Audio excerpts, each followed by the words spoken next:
এটা খুলে দাও না, ভালো লাগবে না। খুলে দাও, হ্যাঁ খুলে দাও, কোনটা খোলো। কিন্তু চুল লাগবে, মুকুট লাগবে, ড্রেস লাগবে, গহনা লাগবে, আজকে কত রে কিছু লাগবে। কানে নিয়ে এসি আজকে। আচ্ছা এটা কোথা থেকে এসেছে, সেই দোকানটা কি? দোকান না, অনলাইন ফ্লিপকার্ট থেকে। ও অনলাইন থেকে। বললাম না একটা এ হয়ে গেল। ক্যান্সেল হয়ে গেছিল। হ্যাঁ হ্যাঁ হ্যাঁ কালকে আসলে ভালো হতো গো। ঠিক আছে আজকে তো নন্দোৎসব না, ভালো মন্দ আছে। হ্যাঁ আবার আসো আসো আসো। কি আছে, কোন টাকার শঙ্খ গো? ওইটা তোমার সঙ্গে যেটা বাজালাম। এটা আমার শঙ্খ তো? না নিও। তুমি রাখুন, পরে নিচ্ছি। তোমার হ্যাঁ, তোমার একটু লাল লাল টাইপের।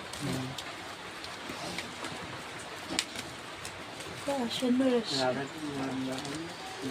পুরো সেম এসে, এরকম অর্ডার দেওয়া সেমই এসছে। কত নিয়েছে কাকা? বসো। ছাতা নিয়ে যাওনি তোমরা? ছিল না তখন আর এই তো ভালো, বৃষ্টির মধ্যেই তো এসছে, ভালো